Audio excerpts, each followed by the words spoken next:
Hello, everybody. Welcome to the short-term rental pacifier. Today, we're going to be talking a little bit about a lot of things, but it's really the little things that matter. When I first took over management of my own rental property, I had a duplex, and each side was a two-bed, one bath. So location's the same. Remodeled it, both sides. Everything was the same. And it was interesting because I took over managing one side of it and very quickly realized, man, I'm getting a lot more bookings, making a lot more money on the side that I'm managing versus the side where another company was managing at the time. So I had a lot of people reach out, especially my friends, fellow investors, things like that, clients, and say, hey, what are you doing? What are you doing? And I said, I don't know. I'm kind of doing this dynamic pricing thing. I did landscaping, I did the remodel. I had a professional designer come in and tell me what to put in there, who happens to be my wife. That's what she does for a living. And real quick, I started to realize it wasn't just one big thing that I was doing, it was a whole bunch of little things. And it starts with location, property selection, your location, it's your management, it's the amenities that you have, the essentials. Do you have more guests, an iron, a colander, which is a whole other story.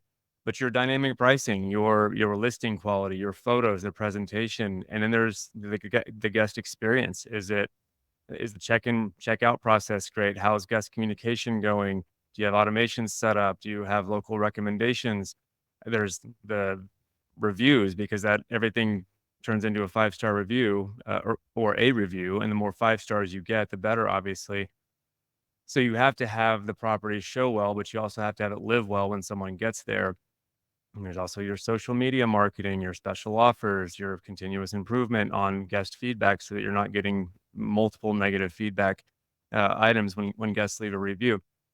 So it's really cool because one of the first properties we took on, I didn't really have this list, this essentials list. I didn't have like a minimum standards or anything like that. I didn't have a requirement to get your property professionally designed. And I love this owner. He's still one of my really good friends. But I went over and made some recommendations. Hey, I think you need to do this, and this. And to this day, he still hasn't done a lot of those things, which is fine. And thankfully, we're still able to beat the market in terms of RevPAR and occupancy and revenue for him.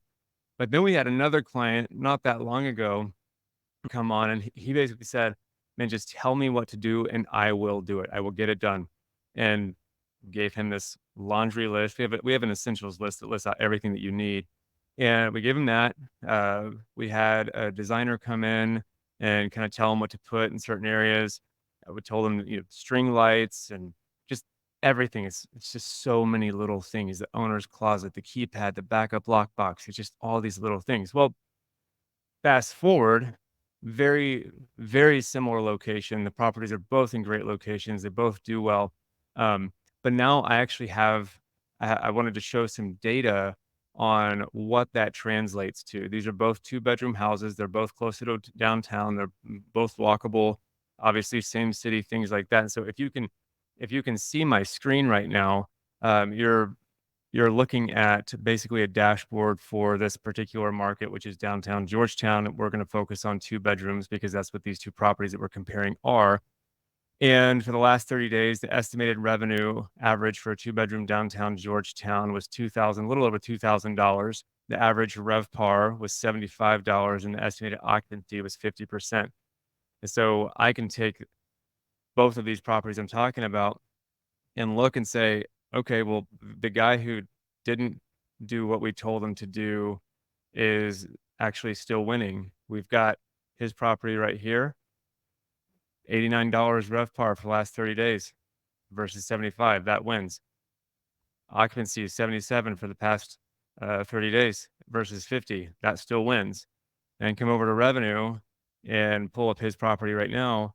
And we're going to see that he's going to blow 2,000 out of the water at 3,500. So he did very, very well. There's nothing wrong with what he did.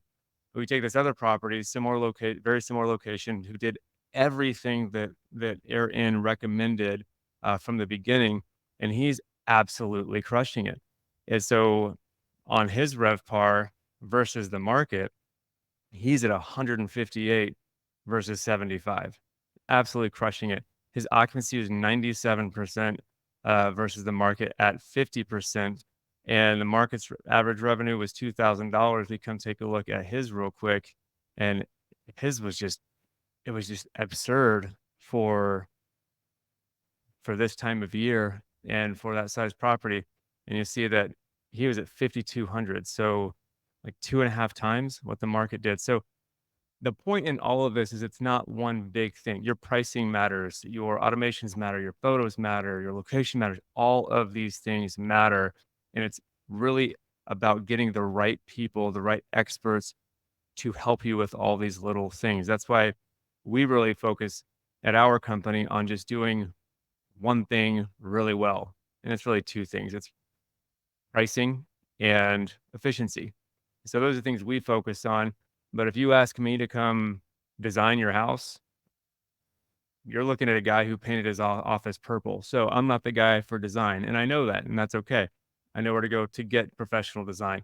So again, all the little things, focus on getting the right people to handle the right little things so that you don't have to do anything that you don't want to be doing that's really outside of what your skill set is, or what you want to be doing. I hope this was helpful. This was just a realization and being able to have the data to show the difference between a property that does everything the right way and one that does some of the things the right way, but not everything. Both can still win, but one definitely crushes the other one. So if you like this podcast, like this episode, feel free to like us, follow us on social media, reach out. And if you have any questions or suggestions or any other tips that we could use, we'd love to hear them. And I hope you have an amazing day. Thanks.